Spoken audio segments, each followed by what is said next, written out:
And next, I want to kind of just lead us on this path so that we start to really understand what's been happening in Massachusetts when we talk about what it means for the Commonwealth to atone and what they should be atoning for.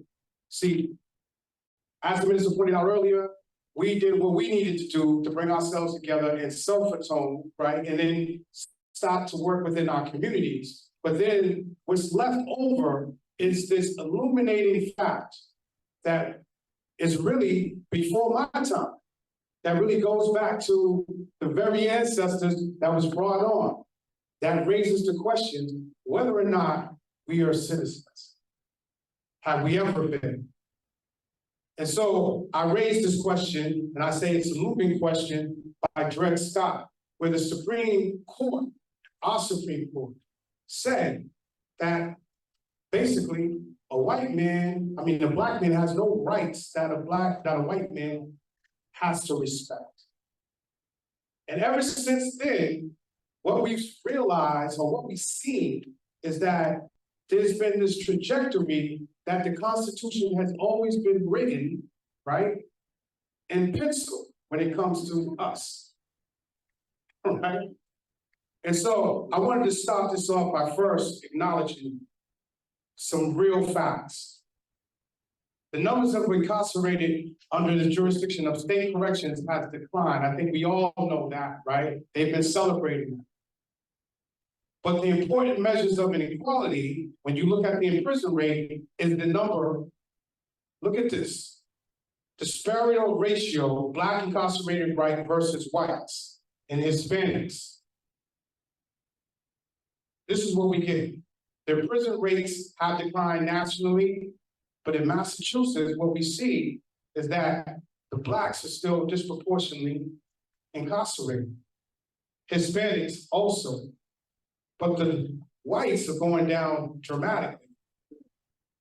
Who's receiving the benefits of this justice? While disparity ratios have narrowed, Black Americans are incarcerated at more than 5 times the rate of white Americans.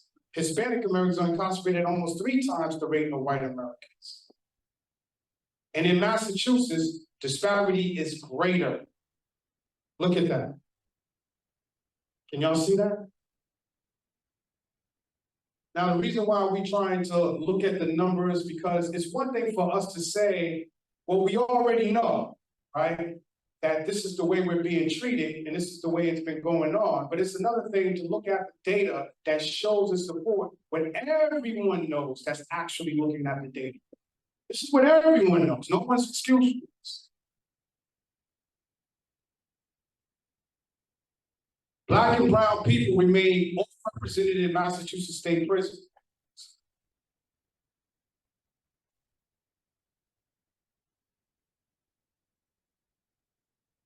Okay.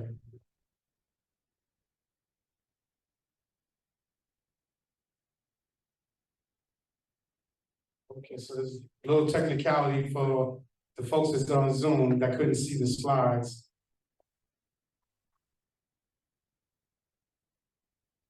Okay, so let me get back to where I was at right here. Yeah.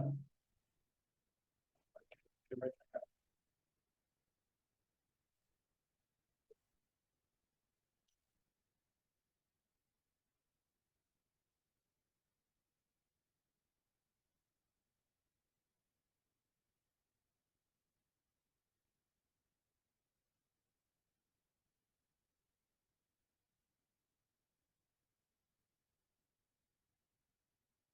Sorry for the little technicality. We'll be with y'all in 1 second.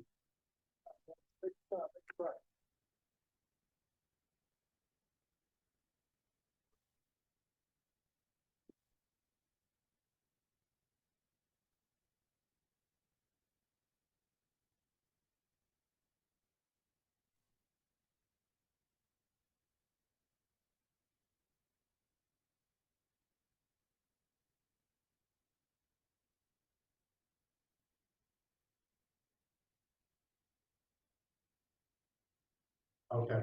Is everybody, can the folks in Zoom see it? No. Okay, all right. So as I was saying, Black and brown people remain overrepresented in Massachusetts state prisons. But even the numbers that we were able to obtain, we have to be careful because most of the numbers that we're getting, particularly from the Department of Corrections, is kind of blurred or skewed, I would say. Because what we know is that the Department of Corrections also classifies Hispanics or Latinos as whites. Right. So these numbers are actually more than what we are depicting here. Racial disparities in Massachusetts criminal system. Now, this report came out from Harvard. I want y'all to kind of understand that they studied the overrepresentation of the disparity of sentencing, some of which we heard from the no longer joint, we are joint venture, how these policies and practices are used to actually send Black and brown folks, men and women, to prison for these enormous amount of years, right? While others who are similarly situated, our white counterparts, are not equally treated in that manner, right?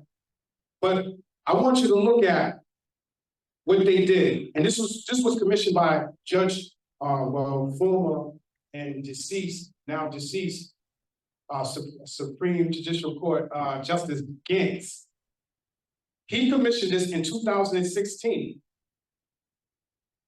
And what I want y'all to look at is this specific issue here.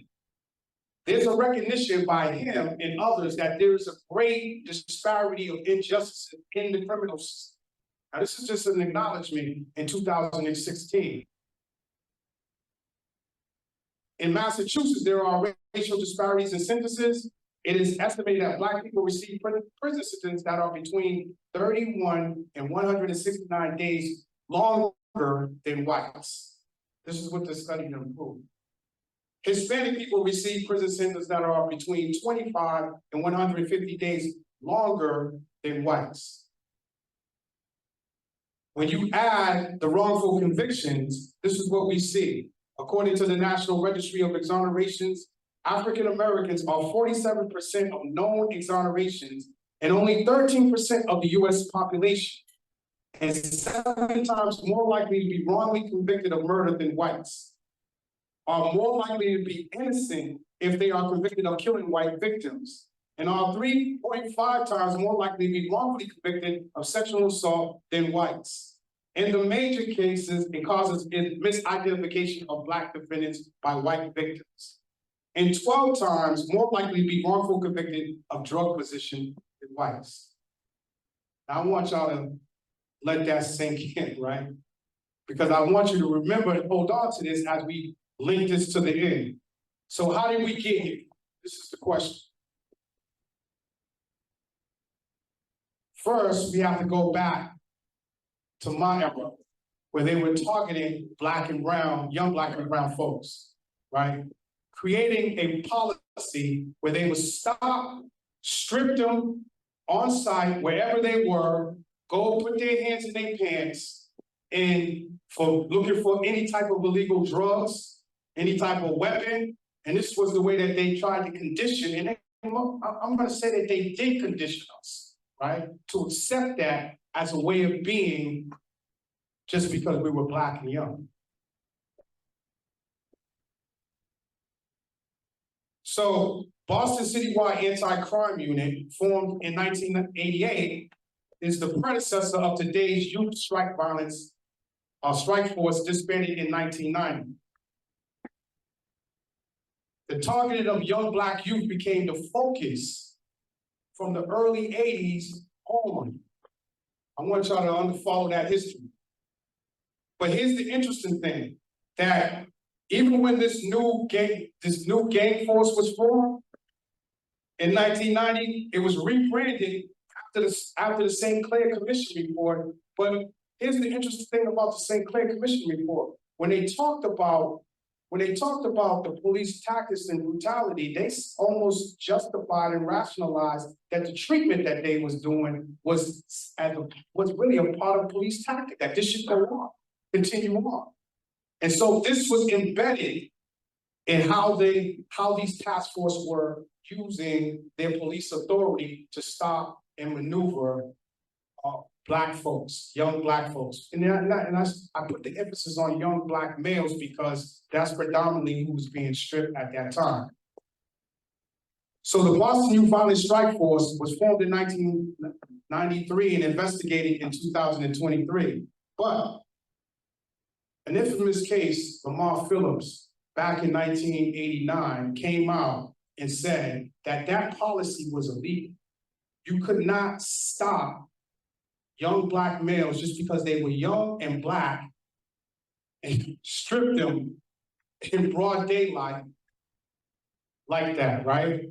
And so here's what the court says. And this was under William Celeste, commander of 230 officials in Roxbury District Court. All known gang members and their associates, whether known to be gang members or not, would be searched on site. Celeste announced was, in effect, a proclamation of martial law in Roxbury for a narrow class of people, young Black suspected members in a gang, or perceived by the police to be in the company of someone thought to be a member. So this court went on and said, the court finds a tacit understanding that exists in the Boston Police Department constitutionally impermissible searches will not only be continuous, but applauded in the Roxbury area. And then it went on to say, you have to stop that practice because it's illegal. It's treating these young folks as second-class citizens, right? Now, this was back in '89, keep this in mind. Back in '89, moving up towards the '90s. This also was investigated by the Attorney General's office as part of the larger issue that came out of the child steward, something that we'll talk about in a little bit. But also, the Attorney General in the US Attorney General actually determined that these police practices were illegal for them to do, right? So this is something that they all know that they was doing. But what we don't talk about is the many arrests that came out of that had locked a lot of Black and brown folks up, right? Sent them to DYS, graduated them from DYS into the adult system, and gave them criminal records so that they would be disqualified for other jobs as they went along. Because this is part of a system. Then you have to understand how that system evolved and developed. I'm sorry, the screen's a little bit smaller than I expected it to be. So as these tactics became well-known and disbanded by the courts, what the police decided to do, and I wanted to show you guys, excuse me, men and women, I shouldn't say you guys, but men and women, what happened as a result of this? Well, test-a-line. Test-a-line is a tactic which was first brought out by, what's the professor, Alan Dershowitz. And Alan Dershowitz was the first to expose it and saying that police were trained to make these makeshift excuses to stop Black and brown folks on the streets, or just stop cars, period, to justify searches, illegal searches, right? So since they could no longer actually just stop us on site and pull down our pants and do these things, what they started to do was exercise test-a-line as a reason for search and stop. And we see that even though the court has declared stop and frisk to be technically illegal, this is that we're still dealing with this in the targeting of Romney Heath in 2006 in every other Black community where this new approach has been arised, right? Using, well, and when I say test-a-line, so that it's clear for most of you, I mean, this is the type of excuses they would use. I'm in fear of my life, therefore I need to pass search you to make sure that you don't have no weapons, right? Or because you're standing on a block that's considered to be a drug block, you know, we suspect that you may have something given that you're in close proximity of where we think drug activity is experienced, right? These were the makeshift.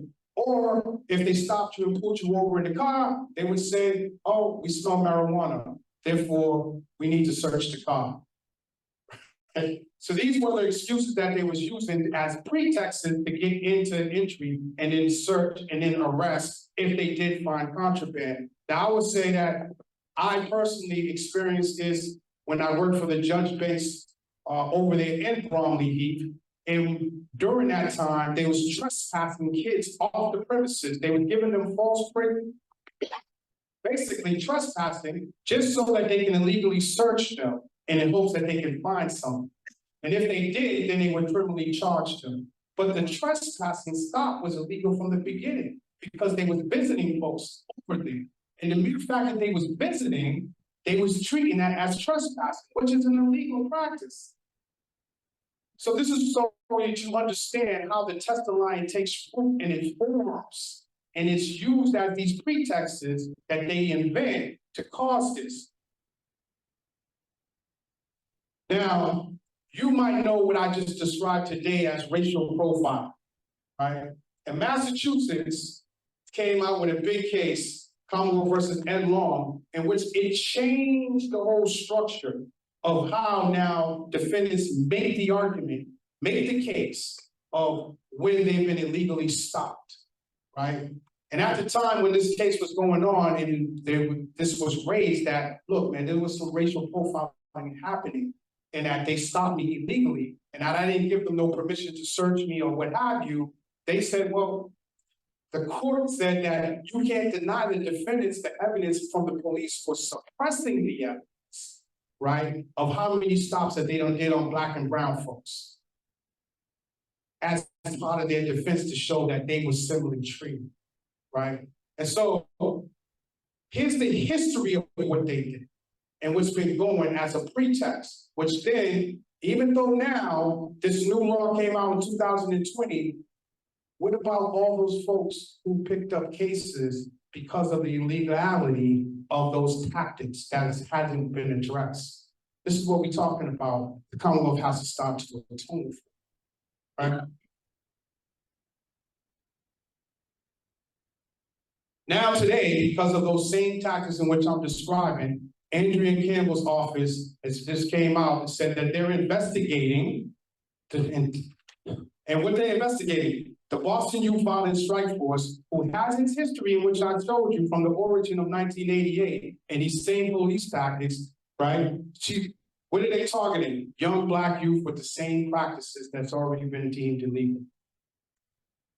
This is what's going on in 2023. And why do we need to know this, first of all? Because everyone treats this issue as something brand new, and it's not.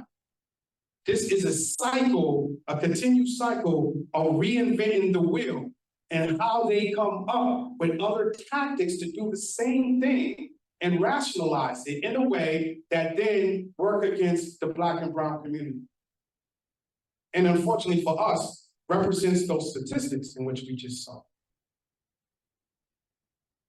So targeting young Blacks, I want to read this real quick. There will be repeated instances where people are stopped and illegally searched daily without any proper cause to do. Serrano said, currently we only hear about it when an arrest happens. But what about the thousands of times where nothing is found? Are we left with a community of young men who are angry and tired of being pat frisked and searched as a part of their daily routine? There need to be more checks and balances because at this point, the unit is operating as its own game. And I'm gonna tell you that most young Black and brown folks, that's how they see the police, as operating as their own game, right? And then most of us that came through that experience, we see them as the same. Now, I want to make something clear. In Massachusetts, we've created a law that says that juveniles and children are treated differently than adults. So here's the law, General Laws, Chapter 119, Protection and Care of Children, and then proceedings against them. So if there is proceedings against them, they call this delinquency. Delinquency is civil. It's not criminal. So I want this to be clear so that we understand where we're talking about and in the context of where I'm going, right? Whenever juveniles are charged or a kid is charged with a crime under the age of 17 and younger, they are supposed to go through a bound over hearing. This was the existing statute at the time. General Laws 119, Section 61. Because they realized that children are differently situated than adults. But as you can see, which is highlighted, the 14 and 17, this has been made into an ambiguous argument. And I'm going to tell you about this, and I want to see what y'all think about this. The ambiguous argument is that 17 means they can charge you as an adult at 17. But the statute clearly reads that 14 and 17 is the cutoff, right? 18, you become an adult. Now, let's just say hypothetically that even if somehow we could misconstrue this, right? Let's say that it could be interpreted with some level of ambiguity, right? Well, the way that the law works is that you have to read the law in harmony with the other statutes. All the other statutes said that an adult is 18 or older. So there's just no way we can get this interpretation that at 17, right, that you can be charged as an adult. But in the 80s, the late 80s and throughout the 90s, that's exactly what they did. The prosecutors, they created a policy that just didn't happen in Massachusetts, but went on nationally to charge young Black youth as adults. And who was responsible for that? Who made that decision? The prosecutors. The same prosecutors who we invited out today to have a discussion about how do they atone for these past wrongs, and that those of which men and women today are still languishing behind the walls. This statute was not repealed until 1996. So I want you to understand this. It was not repealed until 1996. I and every other young Black youth was sent to prison in violation of this statute. But that's just one part of the story. Here's the second half. When we look at the investigative techniques that the police was using, that also has its roots in what I would say the test of lying. We see the Alvin Lewin case. I don't know how many of you remember the Alvin Lewin case. But here was a case where the police made up an informant to justify arresting a man who they said killed the police officer, shot through the door, and killed the police officer during an illegal search. So they was trying to justify why they searched in the first place. What was they doing there in the first place? They said that they got some informant information, and that's why they brought them to that address, and then they tried to execute a search, and then the officer got shot and killed in the process. Well, here's the interesting thing. The court found that after the fact that it was exposed, that it came out that they was lying, that no informant ever existed. But the court went on and still said, well, yeah, we're still not going to dismiss the case. You still got to go to trial. How? I still got to go to what? You still got to go to trial.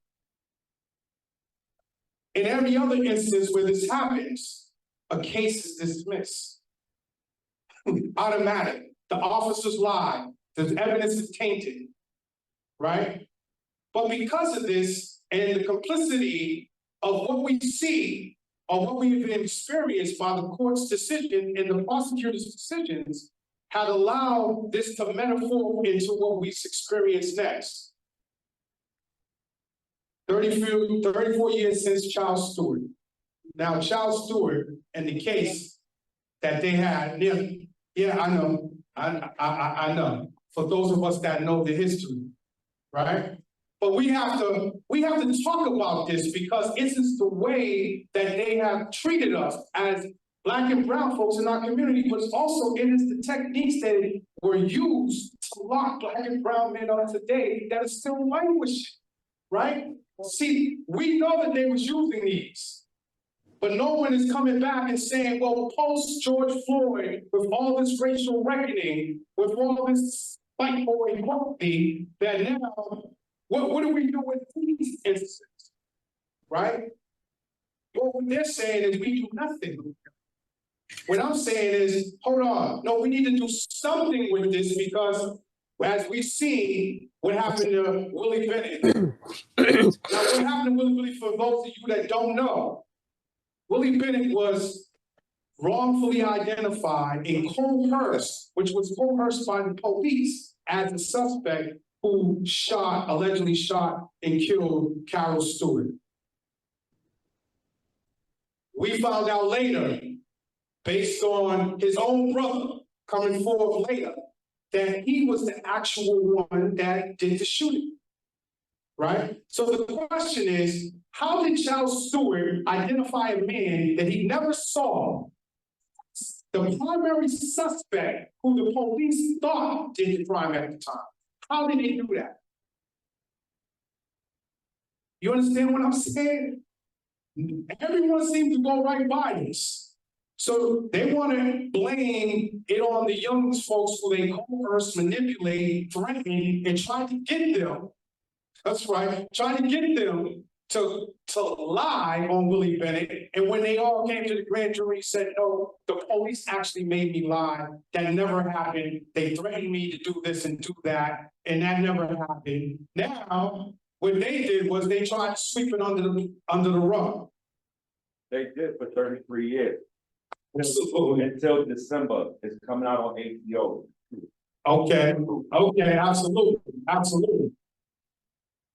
And so the brother just said, who is actually named Joseph Bennett, said it's coming out 33 years later, right? And it's coming out in a documentary called The Truth, for those of you that could not hear his comments. But what I wanted to emphasize was the role of the prosecutor, because these are the persons who are making their decisions, right? And this is how they're supposed to make this decision. The responsibility of a public prosecutor differs from that of usual advocates. His duty is to seek justice, not merely to convict. But yet, when Matthew Stewart came forward with this, even though they gave him immunity first to come forward on his brother, this is how they rewarded him. They charged him. They turned around and charged him for freeing Willie Bennett and embarrassing them in the process. I want us to kind of understand the mentality of that office until we had a Rachel Rollins in there, right? Up until that point. This is the mentality of these offices all around Massachusetts.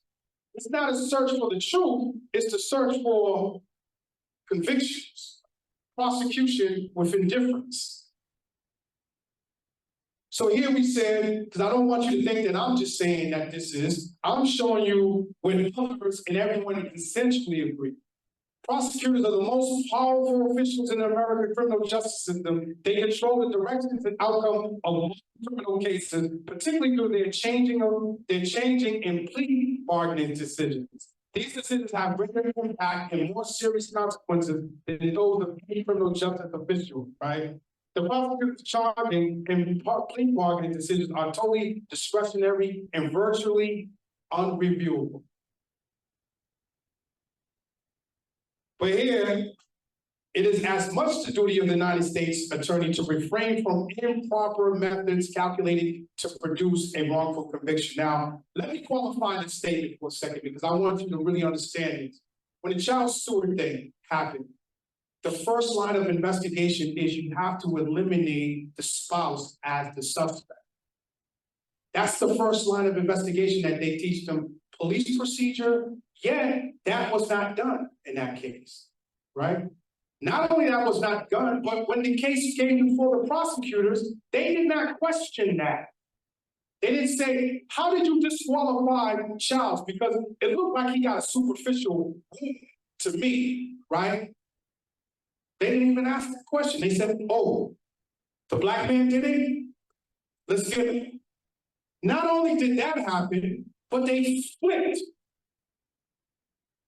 Willie Bennett's mother's house upside down during a search. Now, during a search, doesn't give them the authority to go into anybody's house and just throw their stuff around. Now, here's the interesting thing. When the information came out by Matthew Stewart and they was looking for the gun and all that, well, they did a search of his mother's house. And they was very careful about the pieces, put everything back in its place. There was nothing all over them. Jesus, this is public accounting, I'm telling you. I'm not making this up. You can look this up. They went in there, showed them the warrant, went through there, opened up the drawers, put everything back. But that's not what happened with Willie Bennett's mother. They tore her house upside down. And then, I'm just going to fast forward just a little bit because I want you to understand. Because there's only very few people that ever tried to hold a reckoning with them about this. I heard Pastor Dickinson in 2006 at a Mandalay convention over there where they have their office, where Edward Flynn, who was the mayor at the time, who sanctioned this and came out and without any type of evidence of whether or not Willie Bennett did, declared that he did it, right? Well, Pastor Dickinson said, I think he owes the Black community an apology for what he did. He never apologized. What was interesting to me was the folks in the room was trying to tell me, hey, man, look, no, we don't need to do that right now. We need to stay focused on this. But I agree. They owe us an apology. But I say better yet, they owe us an examination of all those convictions that came out of these tactics. Right.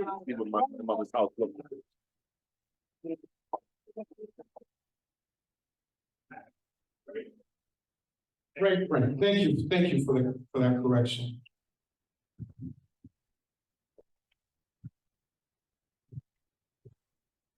That's what it looked like when they were. I just wanted to show y'all what when Joseph Bennett's grandmother's house looked like. For those of you who can see it. This is what they did. This is what I'm describing.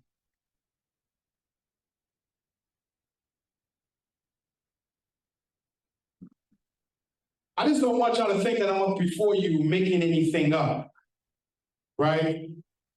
And this is why we're trying to invite the prosecutors and those alike to this very serious conversation, because it is not all right to say that this happened without no type of atonement or recourse for it, right? So not only did they find that these type of tactics were illegal,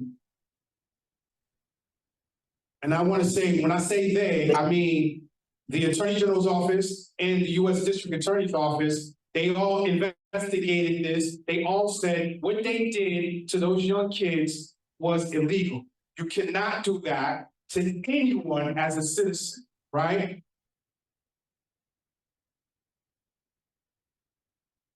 But then we have, not even a little short ways, David Keeler, who becomes known as Mr. Homicide, and Dan Keeler, thank you, who become known as Mr. Homicide. And what tactics is he using for these convictions? The very same ones that came out of the child story, right? So much so that Rosemary Symposium, which is somebody he probably hate to hear the name of, every time she gets an opportunity to cross-examine them, every opportunity she gets to cross-examine them, they stopped putting him on the stand as a result. They sat him behind because he was so much linked to all these dirty tactics that they already known about. But what about all those other people that was convicted based on these tactics? I'm showing you a line of brothers, and this is just some of them, who come out of Suffolk and other jurisdictions, who also was similarly impacted by these investigative techniques. That's what they call them, investigative techniques, right? That were declared illegal.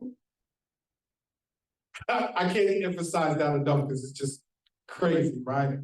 And now we start to see at least some, like our brother Sean, right?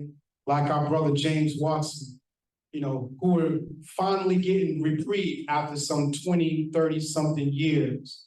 And really under Rachel Rollins' office, who then brought in the integrity unit to start looking at some of these cases that were flawed based on techniques that they know were illegal, or officers who were controversy at the time, right?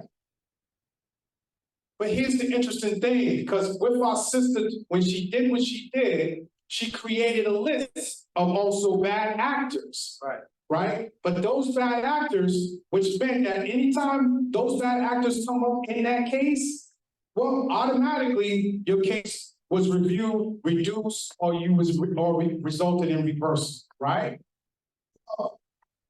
Our sister's list didn't go far enough. It didn't go back to 89.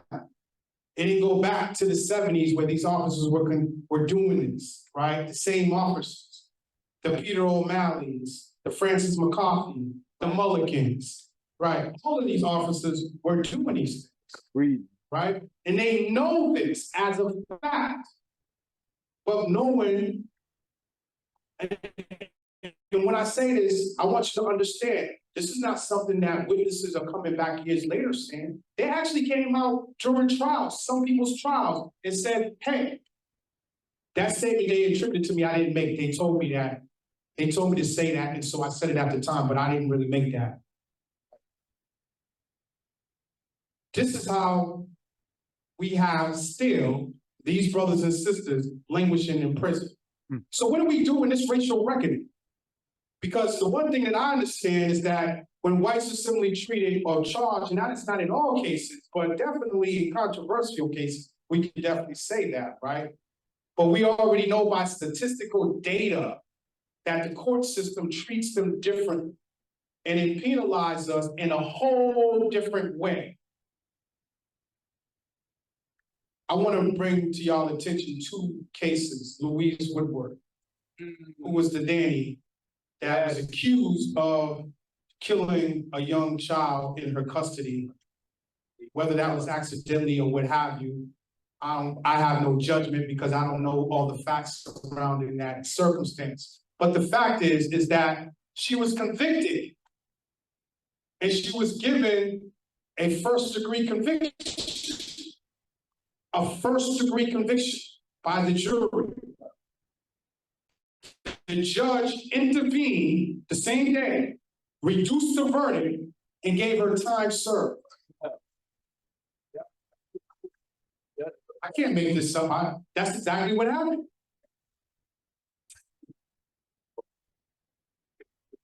Or Frank Wilson, Alexander Frank Wilson, whose mother used to be a former Middlesex prosecutor, right? Father, doctor, actually was accused of killing a person over an argument, right? Because the other person was clowning him and he pulled out a knife, stabbed him to death. Well, after all was said and done, and let me tell you something, because of Alexandra Frank Wilson, we saw laws that we didn't even know existed at the time. People started learning about what Rule 25B2 for motion for new trial meant because of that. Come on, because of his case. Right? And then as a result of all of this, because he got the benefit of new law that was coming down at the time, something that we have to fight for and some of us still ain't getting yet. Well, he did 2 years. 2 years in minimum for killing the man. So when I say there's a problem happening here, I am telling you there is a serious, serious problem. And that we can't afford to say that this is all right. We can't afford to say, oh, we're gonna justify all the stuff that we're gonna justify when it's time for them to do wrong. They're gonna stand beside them. All the divisiveness that has nothing to do with the fact that they owe a duty to correct these sentences.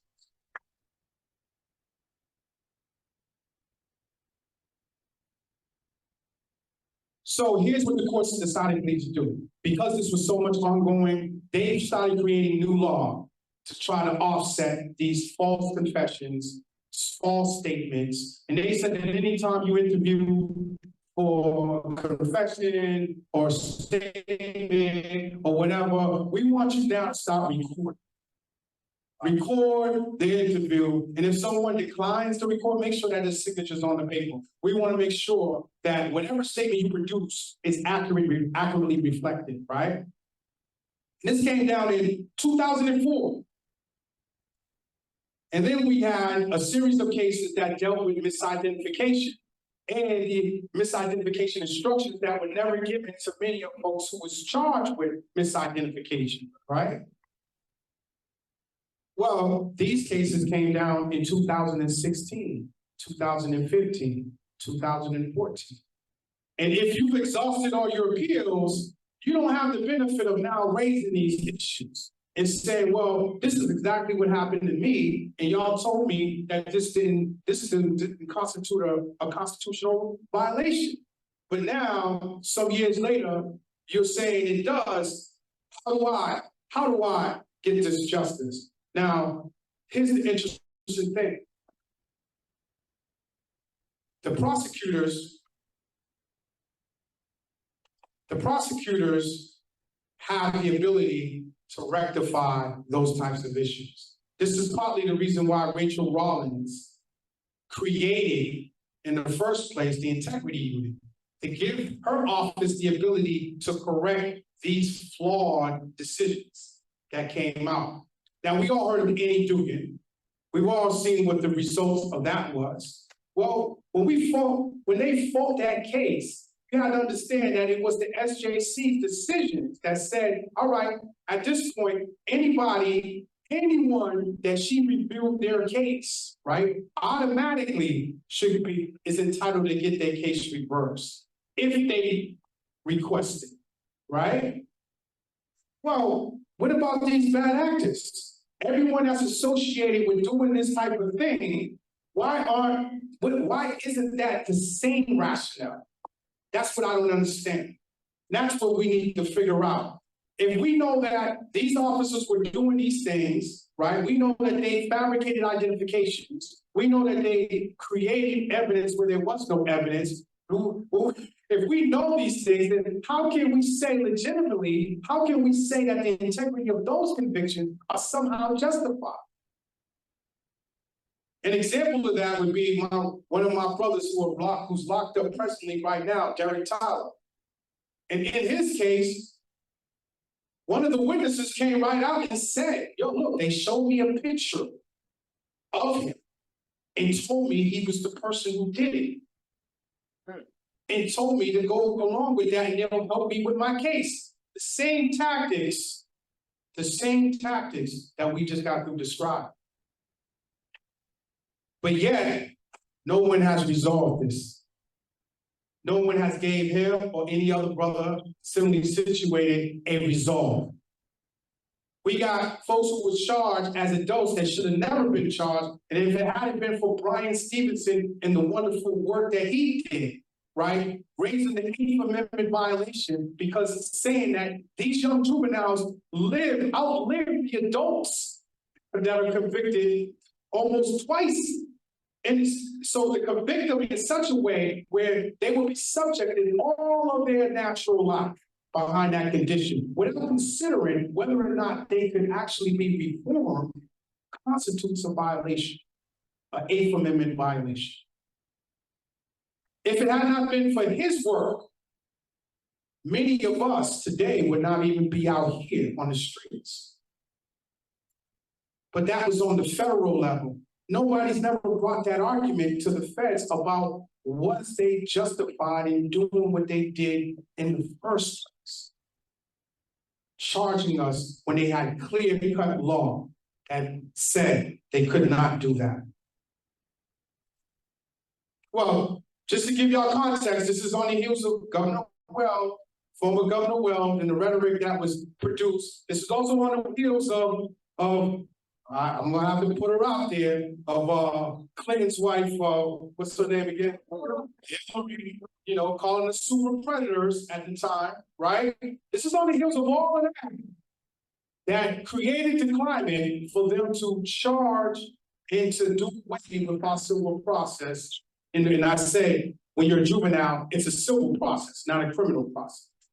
Well, here's something that we need to talk about. When you indict somebody straight from district court to that court, you bypass the rights that they have in district court. They have a right to a probable cause hearing. They got a right to these things. But because going before an indictment, you don't have no way to contest anything that the prosecutor says. And usually the indictment is used in special cases, but shit, they've been using this throughout the whole entire communities, especially as it pertains to Black and brown. They will hold you while you're in district. And I've been seeing it done, and it's still being done today. Hold you while you're in district, deny you your rights down in district court, and wait on the indictment some 3 or 4 months later. Right? That is a clear violation of due process. And they said, okay, well, the Commonwealth has the discretion to indict you, and they do. They got the discretion to indict you, but they don't have the discretion to bypass that probable cause hearing. Meaning that probable cause applicant decided whether they're going to indict or what have you, but they still have to go through that process if they charge you. So the indictment process, so that you understand, is usually exercised before you're arrested, not after you're arrested. Do you understand what I mean? Because I might be going a little bit too fast because I'm getting a little excited up here, right? I just want to make sure that you follow what I'm saying.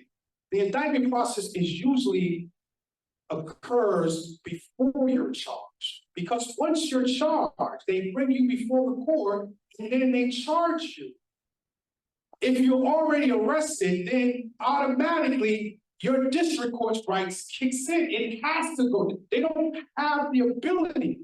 But this is one of the many ways in which the Commonwealth, the court, the prosecutors have conspired to ensure that Black and brown folks were sent to prison to increase mass incarceration. And so these are the things they have to rectify, right? It's not enough to say, okay, you exhausted your appeal. Well, under Rule 25B, under the new trial motion, under that segment where they have the ability to ameliorate the wrongs, the past wrongs that they've done, they should be exercising that. Under these new integrity units in which they say exist, they should now be going back, and everyone that was associated with these types of tactics, where it came out at trial or later was established, they should be getting out of prison. How can we say someone should be doing a life sentence, a first degree, based on these officers who are associated with any case at this point? And this is just not occurring in Massachusetts. In Boston. This is all over Massachusetts. Darrell Jones, and I don't know if many of you ever really understood this case, right? But in Darrell Jones's case, where he was not even the man who was identified, right? They somehow said it was him who was identified, but the woman never even seen a photo of him. Right. Never selected him out. She was really probably talking about somebody else, but they said it was him. And then when she comes forth years or decades later, again, the Commonwealth wasn't appreciative of that. They was trying to manhandle her. They was trying to bully her. Now, all of a sudden, she's not a reliable witness, but she was reliable to send them away for 30-something years. Wow. I want us to really think about this, because I don't think that we can no longer decide, and then I want to say this respectfully, decide not to know the truth. We can't decide when we're going to decide to fight. Right. There is an ongoing war happening. And I've been saying this since I've been incarcerated. So this is for those that have been around me, this is nothing new. We have been declared war on. Go ahead, brother. And there has to be a reality check where folks start now realizing that we don't have a choice in the matter. We have to now start demanding that the Commonwealth actually atone and rectify those brothers and sisters' conditions and situations. And one of the ways we do that is they don't have the ability to come and see us, to talk to us as a community, then we have to say, when it's time to vote, don't come around and expect I'll vote for that. Right. No, this is real talk. We have to understand what's been happening, and part of the reason of this fracture between the young and the old, in the many ways they've been dividing us, is by creating this fracture where we're blaming each other. Oh, well, the Black folks don't stick up for me, and then, oh, well, they out here terrorizing the community. They keep us in this circle of working against each other. And so with that, I want us to call to action. One, we need all prosecutors to answer for these techniques and tactics that has been used, right? We want them to start in Suffolk first. We want them to start in Middlesex and everywhere else where these brothers and sisters are languishing. We want them to do something. And with that, I'll open the floor for questions.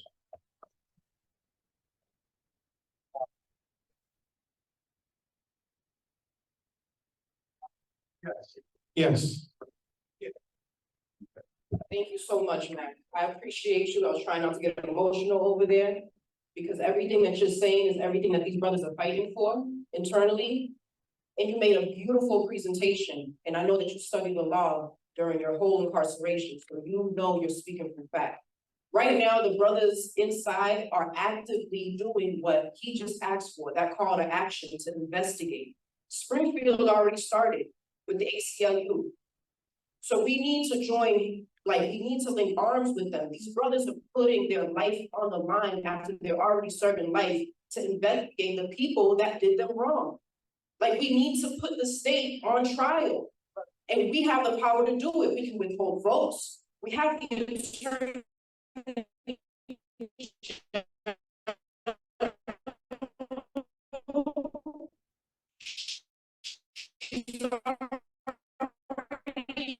in favor of a lot of the work that we've been doing. She came and testified. We have so many things that are having to take shots while we're out here with our freedom and doing nothing with it. This is hurtful, because once them brothers die out, they're gonna be getting our children. And I'm not ready for that. I am not ready for that. So it's gonna take us, we have the education, we have the fortitude, and if you came out today, you can't say you don't know what's going on. How can you sleep after knowing that there's a war on our community? Go ahead. They're taking our Black brothers, our sisters from us. They got us sitting with us out here trying to figure it out. And then putting us against each other. This is horrible. So let's build this wrongful conviction coalition. Springfield is on it. Suffolk County needs to be on it. We have to go across all of Massachusetts.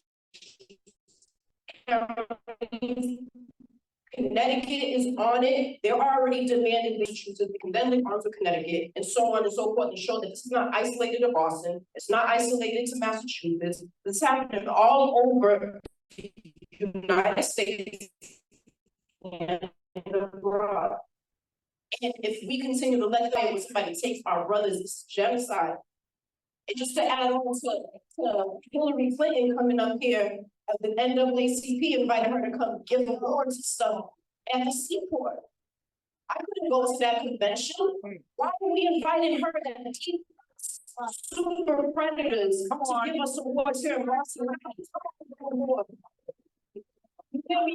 Our ancestors, they were fearless, so we have to be fearless as well, and I'm getting tired of it. And I failed to mention that I also work for the New England Innocence Project as an intake coordinator. So I'm getting the letters from the brothers in 6 states that are pleading for help. And you know what I see? I see the same story over and over and over. I didn't do it. My attorney didn't stick up for me. They railroaded me. They didn't tell me my rights. It's the same thing over and over again. We have to do something about it. And put a face and a story behind that wrongful conviction, because it's only going to be labeled as a thing, but we need to put faces to it. So please, if you didn't sign in earlier, please sign in on your way out. Give us your email address, your phone numbers, and we have to have a follow-up meeting so that we put action behind education. All right, we take one last question.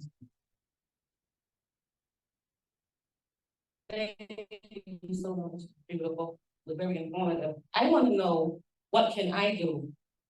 When my son was 13 years old, him and his cousins, right at the time when Matthew Stewart was, he did his thing, they threw my son and his 5, 13, 14, 15-year-old friend up against the fence. They search checked them, they went into their pockets, they put a gun to their head and they dared them to say something.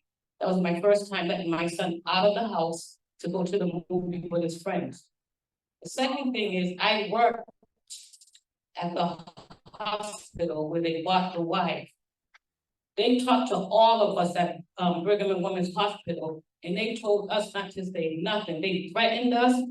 They were discriminated against us. They told us if we said anything, this was gonna happen to us. We were gonna lose our jobs. We couldn't get in the elevator with them. They would put pictures up. They would just treat us so bad. The third thing is, they went to my aunt's house on Humboldt Ave. They ramshacked her house. They went and they tore her fireplace apart. They ramshacked her house. And a week after that, she had a heart attack and died. I want to know, what can I do for those losses in my family and the stuff that happened to my sons and my nephews and his 5 friends? What? Just going to the movie. Thank you. Well, thank you for that question. First, let me just say, what we're trying to do here today is raise how we talk about these issues, right? I think a lot of us have not constructively put our history together. We're always relying on somebody else to do that for us, right? And then as a result of what we're doing today, we start to hold some level of accountability. I don't know if your loved ones are still, incarcerated as a result of some of those things, but if they are, then what we're trying to do today is build that coalition of awareness and start moving into action, like the sister said, where we can hold some level of accountability. This is the first of many of these types of meetings that we intend to have. And we're going to get the prosecutors out there because they're going to start to understand the community is growing in its sense of awareness in and around this, right? And so they either take action or we get somebody in there to take the action that we are requiring, right? So our vote is always the swing vote. So we'll swing them in and swing them out. All right, on that, I'm sorry, I'm gonna have to close. We're gonna transition into intermission to give y'all a little break. So before we get on with the next panel.